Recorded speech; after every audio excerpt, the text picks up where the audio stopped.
Olá, sejam todos bem-vindos, sejam todas bem-vindas a mais uma aula de Direito Administrativo. Hoje nós vamos falar sobre contratos administrativos, o conceito de contrato administrativo, a sua previsão, na Constituição Federal, na legislação infraconstitucional, atribuindo aqui, estudando, analisando de maneira clara, objetiva, quais são as características dessa avença que se estabelece entre o poder público e aquele que tem interesse, obviamente, em travar essa relação com a administração. Nós vamos ver nessa pequena aula, nesse pequeno resumo desse título, desse assunto, é que o contrato administrativo ele possui características diferentes da maioria dos contratos que se dão entre particulares, regidos em grande parte pelo direito civil brasileiro. Mas vamos lá, vamos analisar item a item, conceituar essa avença tão interessante no direito brasileiro, considerando ainda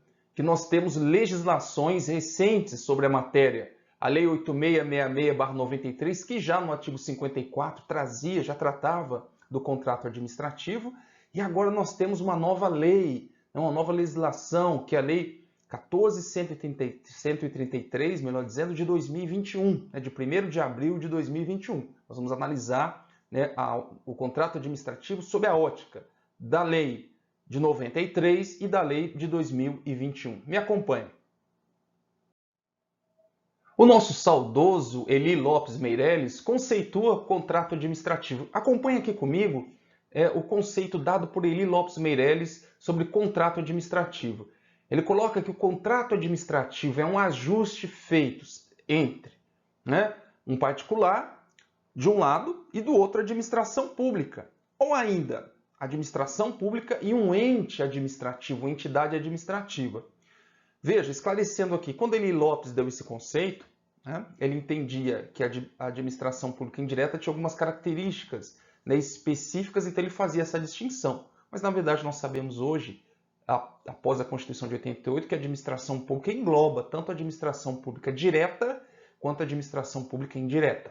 Nós vamos ver que entre a administração pública direta e a administração pública indireta pode haver, sim, a celebração de contratos administrativos. Então nós temos, de um lado, a administração pública e de outro, uma entidade administrativa ou um particular fazendo esse ajuste. Agora, atentem para a expressão que Eli Lopes Meireles coloca. Ele diz assim, olha, esse ajuste é a administração pública agindo nessa qualidade. Então vejamos que a administração pública possuirá prerrogativas incomuns em relação ao contratado, incomuns comparando com o direito civil, onde vigora a igualdade entre as partes que vão celebrar contratos. Nós vamos ver que a administração pública ela está num patamar diferenciado em relação a outra parte do contrato, inclusive podendo elaborar as próprias cláusulas, elabora as cláusulas do contrato, possui ainda, ela pode mudar o contrato administrativo, chamada característica da mutabilidade. Então, durante o prazo da execução do contrato, ele pode ser modificado pela administração pública. Bom, e esse contrato, segundo Eli Lopes Meireles, esse ajuste, ele objetiva atender o interesse público nas condições que a própria administração pública irá estabelecer. Então, já nos revelando aqui que os contratos administrativos possuem uma característica que é um contrato de adesão, ou seja, as cláusulas são elaboradas pela administração pública no interesse público, no atendimento do interesse público, não participando o administrado na elaboração, ou particular, na elaboração das cláusulas contratuais. Fiquem atentos a esse conceito dado por Eli Lopes Meireles, que nós vamos desenvolver durante essa nossa fala, esse nosso encontro hoje. A previsão do contrato administrativo, qual é o fundamento, então, desse ajuste, dessa avença tão particular como o contrato administrativo? Ela tem previsão constitucional nos artigos 22 e nos artigos 37 da Constituição. No artigo 22, se estabelece que a competência para legislar sobre normas gerais de licitação ou sobre licitação e contratos, a competência privativa da União. E a União ela vai estabelecer normas gerais sobre licitação e sobre contratos administrativos. Aqui é importante frisar. estados, municípios e Distrito Federal não podem legislar sobre normas gerais. Vejam, as normas gerais são postas pela União. Os estados, municípios e DF poderão legislar de maneira que não contrariem as normas gerais. Vou dar um exemplo aqui para vocês. Não se pode, por exemplo, por meio de legislação dos estados, dos municípios e distrital, alterar uma característica do contrato administrativo, por exemplo, ou inserir cláusulas ou condições que não estão previstas na lei geral. Então, isso é competência privativa da União, que aí vai encontrar sua competência no artigo 22, inciso 27, da nossa Constituição Federal.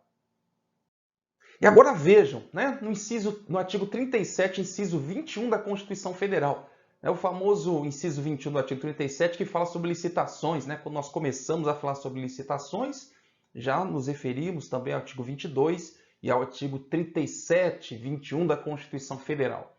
Aqui, além de colocar a obrigatoriedade da adoção de licitação para contratações de obras, serviços, alienação de bens, como preceitua esse dispositivo constitucional, ele também vai falar sobre o contrato administrativo. Então, por primeiro, quando a administração pública pretende contratar obras, serviços, ou mesmo alienar bens, ela precisa lançar a mão de um procedimento chamado de procedimento licitatório, via de regra.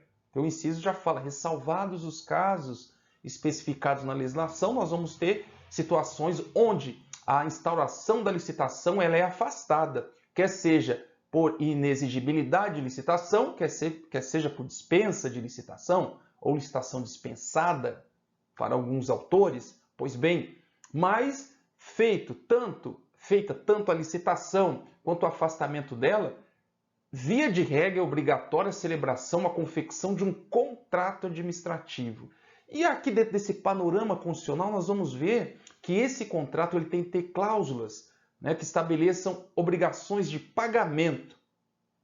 Aí nós vamos extrair que o contrato administrativo ele é sempre, via de regra, um contrato oneroso, envolve contraprestação pecuniária, obrigação de pagar o contratado, mantidas as condições efetivas da proposta. Isso também é uma outra característica do contrato administrativo.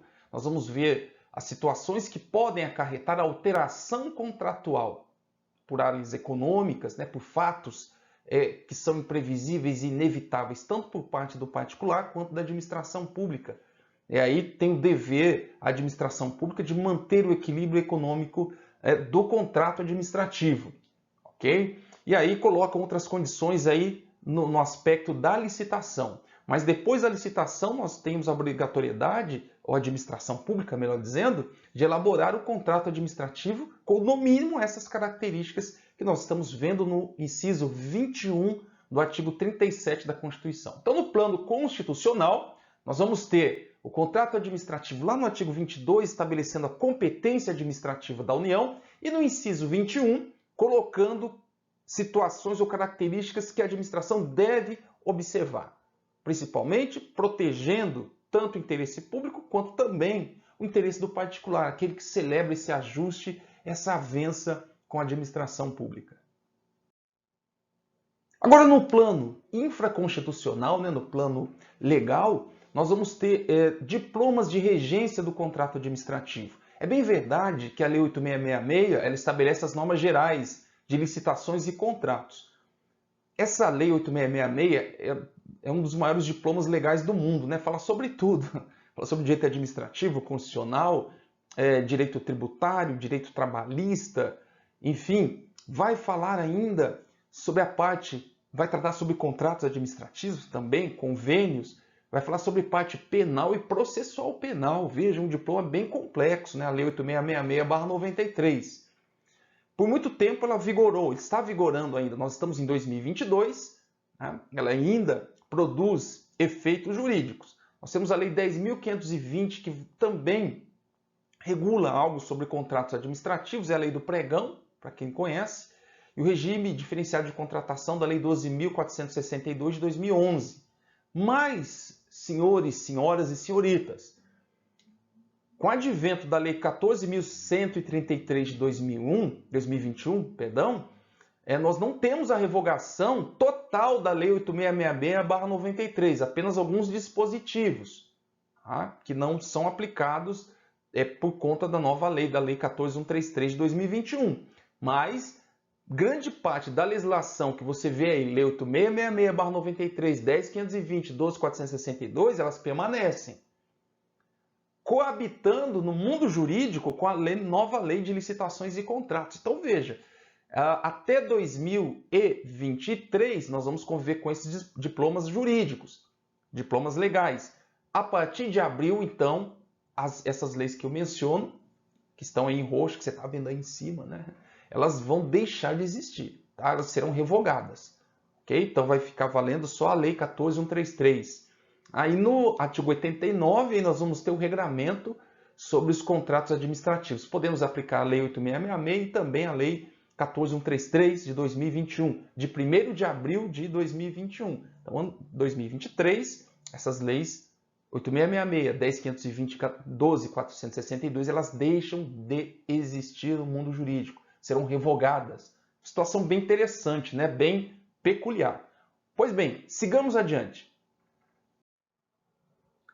Maria Silvia Zanello de Pietro faz um estudo sobre os contratos administrativos e ela classifica, né, o contrato administrativo como uma espécie do gênero contratos da administração. A administração pública não só celebra contratos administrativos.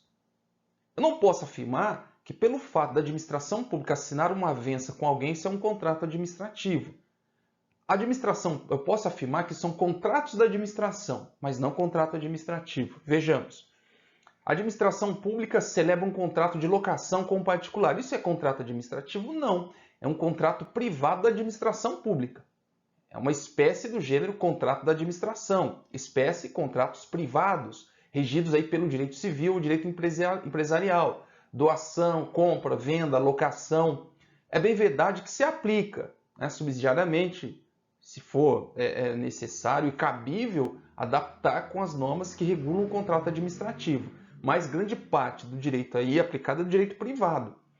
Já os contratos celebrados pela administração pública, que tem um regime todo especial e diferenciado, que nós acabamos de ver no plano constitucional, esses sim são contratos administrativos. São espécies, né, do gênero contratos da administração, contratos administrativos mais específicos, tem um regramento todo especial, possui cláusulas exorbitantes e derrogatórias do direito comum. Para usar uma expressão, né, que a professora Maria Silvia Zanello de Pietro utiliza em sua obra, né, possui cláusulas especiais, cláusulas mutáveis, que não tem nos contratos privados. Em grande parte deles não tem essa característica, apenas nos contratos administrativos. Então, resumindo, nós temos os gêneros, contratos da administração, gênero maior, e as espécies, contratos privados, regidos pelo direito privado, locação, venda, doação, e os contratos, outra espécie, né, contratos administrativos, esses sim regidos pelo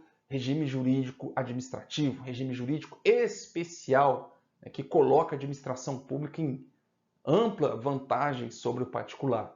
Essas cláusulas, senhores, senhoras e senhoritas, se constar no contrato, por exemplo, de compra e venda regido pelo direito privado, nós vamos dizer que essas cláusulas são leoninas. É isso? Mas como estão nos contratos administrativos, o regramento é outro, porque de um lado está a sociedade, no qual a administração pública está obrigada pela Constituição e pela lei a buscar atender o interesse da coletividade. Então, para a gente fechar aquela ideia anterior, né, os contratos administrativos têm como aplicação primária as regras do direito público e, supletivamente, as regras do direito privado e da teoria geral dos contratos. Mas, principalmente, se aplica o direito administrativo. Atualmente, né, pessoal, a Lei 8666, né, a Lei 10.520, a Lei do Regime Diferenciado de Contratação e a Lei 14.133 de 2021, que é a nova Lei de Licitações e Contratos. Essa legislação é que se aplica com primazia sobre os contratos, os ajustes celebrados pela administração pública. Supletivamente, se for possível, aplica-se então o direito privado. e a teoria geral dos contratos lá do direito privado sobre os ajustes, as avanças da administração pública. Vamos tocar rapidamente sobre as características do contrato administrativo. Uma das características do contrato administrativo é a comutatividade. O contrato é comutativo, ou seja, gera direitos e deveres previamente estabelecidos para ambas as partes. Então, uma característica muito especial do contrato administrativo. A outra, que ela é consensual. O contrato administrativo torna-se perfeito com a simples manifestação de vontade daquele que deseja contratar com a administração pública, dependendo, obviamente, da aceitação pela administração pública. Professor, como é que se dá isso? Ainda na fase licitatória. A partir do momento em que o licitante ingressa ou se habilita no processo licitatório, ele aceita todas as condições do edital. E no edital de licitação já consta a minuta do contrato. A partir do momento em que ele participa dessa seleção, desse procedimento administrativo, ele aceitou as condições, ofereceu a proposta, aceita pela administração pública, então tem-se o contrato aí como consensual. Mas veja, depende, em última análise, da aceitação da administração pública. O contrato administrativo ainda tem como característica a adesão. As cláusulas são impostas pela administração pública. O particular não discute, não estabelece, as condições contratuais. Isso já vem colocado pela administração pública. É um contrato de adesão, não tem discussão com relação à elaboração do contrato administrativo. Pois bem, ainda o contrato administrativo é um contrato oneroso. Não se admite contratos gratuitos firmados com o poder público. Via de regra, os contratos são onerosos. Envolve transferência de valores, pagamentos de recursos públicos. Então vejam que aí a onerosidade é uma marca dos contratos administrativos. O contrato administrativo ele é personalíssimo. Isso é importantíssimo, pessoal, essa característica, a gente fixar bem ela. Por quê? Os contratos administrativos eles são firmados em razão das características especiais do contratado. Vejam, isso implica dizer que eventual subcontratação, o que seria subcontratação? A administração pública contrata a parte, enfim, outra parte, uma empresa, uma pessoa jurídica, ou mesmo uma pessoa física, nós vamos ver nos contratos que envolvem, por exemplo, inexigibilidade de licitação, aí é onde o personalismo aí é claro e evidente. Mas nos contratos em gerais de obra, enfim, a administração pública contrata o licitante, agora o contratado, pelas características especiais, pela capacidade do licitante executar o objeto do contrato. Por isso que ele foi contratado. A subcontratação, ou seja, a transferência da execução do contrato para alguém que não fez parte do processo licitatório, sofre grandes restrições na legislação. E veja, a legislação brasileira impõe o quê? Que haja previsão editalícia e autorização do poder público. Mas, via de regra, a regra geral é que não é possível a subcontratação. Caso seja possível e permitido, tem que ter previsão, obviamente, no edital de licitação e autorização pelo poder público, dada essa característica do contrato administrativo. O contrato administrativo ele é formal. Formal porque ele tem a forma definida em lei. Quais são as leis de regência? A gente já mencionou aqui a Lei 8666/93, no artigo 55, para ter o contrato administrativo, para que ele exista, legalmente falando, ou que tenha validade jurídica, ele precisa, via de regra, a instauração de um processo licitatório. Enfim, sendo declarado vencedor a adjudicação, homologação, enfim, do procedimento licitatório, aí se celebra o contrato com o vencedor da licitação. E esse contrato, como eu já mencionei aqui, ele já vem, a sua minuta já vem anexa ao edital de licitação, ou seja, o licitante já sabe quais são as cláusulas do contrato. Essas cláusulas obedecem rigorosamente o que dispõe o artigo 55 e seguintes da Lei 8666 e agora na nova Lei de Licitação e Contratos, no artigo 92 e seguintes. A forma vem definida nesses diplomas legais. O contrato administrativo vai seguir alguns formalismos. Via de regra, o contrato é escrito. Tá? E na nova lei tem uma questão bem interessante. Será admitida a forma de contrato sobre a forma eletrônica, né? Contrato sobre a forma eletrônica. Que interessante. Aí veja, esse contrato eletrônico ele vai ser juntado, né, ao processo licitatório e colocado à disposição do público, né, para o controle social da administração pública. Agora lembrando, né, que a publicidade, embora seja regra na licitação, ela pode sofrer algumas restrições. Hoje, regulamentada pela Lei de Acesso à Informação, enfim, aqueles contratos onde se coloca, onde se impõe o sigilo por questões de segurança da sociedade e do Estado, obviamente esses contratos não terão tanta publicidade assim. Bom, em casos especiais, nós vamos ter o contrato, vamos ter, por exemplo, a escritura, né? Imagina que seja a doação, né, de um bem imóvel, é isso que é possível acontecer dentro dos limites que a legislação coloca, aí será feita a escritura, né? Porque depende de um caso especial, de uma forma especial, aí não é o contrato, é uma escritura. Agora a pergunta é possível contrato verbal com a administração pública? Não, não é possível. Ele é nulo e de nenhum efeito o contrato verbal. Agora a gente tem algumas exceções que são importantes mencionar aqui. Pequenas compras ou serviços de pronto pagamento até 10 mil, não, obviamente não precisa do contrato formal, basta a substituição pelo empenho, a nota de empenho. Na Lei 8666/93, o limite é de R$ 8.800, ou seja, 5% do valor já atualizado de 176 mil. Meus caros, então é isso que eu tenho a dizer sobre contratos administrativos nesse nosso primeiro encontro. Fiquem atentos que nós vamos falar ainda mais sobre contratos administrativos. Um forte abraço e até a próxima!